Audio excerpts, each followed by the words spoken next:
now from Dallas, Texas, financial expert and co-founder and chief strategist of GDP Advisors, Seth Denson. Seth, thank you for joining me. Steph, good to see you.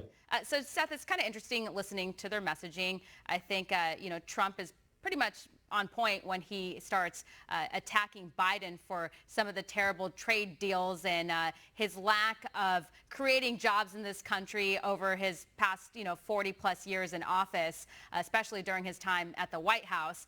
Meantime, Biden continues to attack President Trump over his handling of the pandemic. But again, what would Biden have done differently?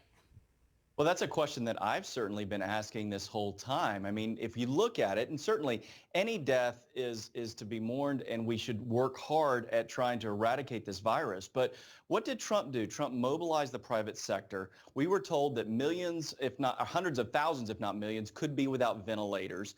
He has mobilized the pharmaceutical industry where we're going to have a vaccine in record time.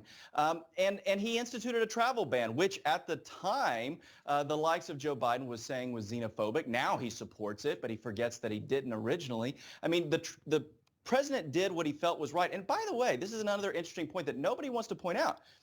The president's advisors on this are the same people that were advising the Obama administration during the Ebola crisis. And for the most part, the Trump administration has listened to their advice. Yeah, and then we see the CDC kind of going back and forth on the information that they're giving the American people, which is very confusing, as you know. Yeah. Yeah, no, certainly. I mean, listen, if there is something that in hindsight we need to work on is our communication style and structure and ability to get information effectively out and incorrect information not out. There's been certainly some botching of this at the CDC from the start. We can go back to the testing debacle. And certainly, I think when all is said and done, I think some heads need to roll over this. And this is obviously having an impact on the markets. We see market sell-off, again, because of COVID continuing, also the lack of Congress and being able to provide the American people relief. Yeah, there's a number of things going on. It's almost a perfect storm that I'm fearing is brewing in the economy, and the market is reacting to it. You've got a lack of an additional subsidy coming out. You've got a continuing resolution. And by the way, I'm beefed at both sides on this because both sides said they wanted a clean resolution, and then both Republicans and Democrats decided to throw something on top of it. So it's not clean. We need to pass a clean resolution. We need to get a stimulus package. And now it seems that all Congress wants to do is argue over Supreme Court justices. Yeah, that's exactly what's happening right now, and it's going to be a big distraction. We're going to continue to see the protests happening, and I'm not predicting that anything's going to happen before the election. And most of the members of Congress that I've talked to basically admit that. They say the Democrats don't want to play ball. They need about 30 Democrats on their side to move anything forward. Yeah, that's exactly right. And that's the real challenge and the problem here is this is directly impacting small business owners. I mean, these larger businesses got bailout money. They were well cash flowed positions. They have access to capital, but small business owners don't. We need Congress to step up for them. Back to Biden and some of the things he's been saying on the campaign trail.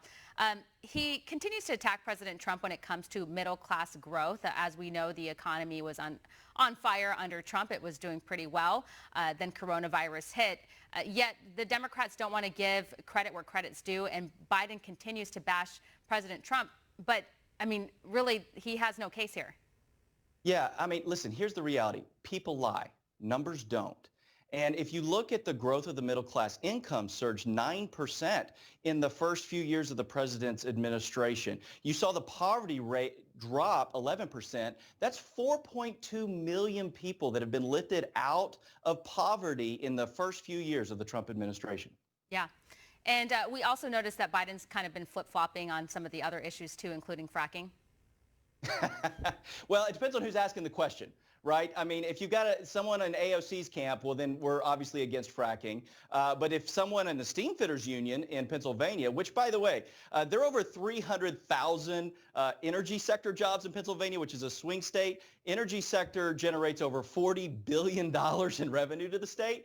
And so certainly Biden's tune is changing. This is Joe Biden. He's a career politician. He flip-flops with the best of them. Yeah, no one seems to be really calling him out on it, although one of my friends over at Turning Point USA, Benny Johnson, he put together this video of like Biden versus Biden. And so it's like you don't really know what side he's on, and he's arguing with himself. It's pretty incredible.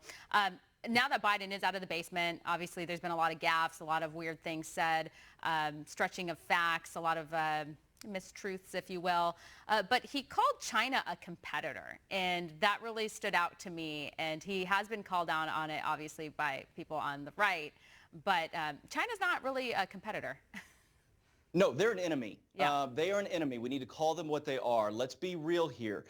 China is jockeying for global domination. They actually have a written plan called the Belt and Road Initiative. And under this plan, the idea is for China to deploy as much cash into strategic areas of the globe that they know they can't be paid back. And when they can't, they simply just take over these countries. They take over ports and power grids. This is strategic jockeying. They are a formidable enemy. We need to treat them and think of them as such. And being a competitor, I guess, unless maybe you want your son to get a board seat somewhere, maybe that would be the only reason you would be that soft on someone like China. Yeah, obviously. And somebody should send Biden a memo that they're not a competitor.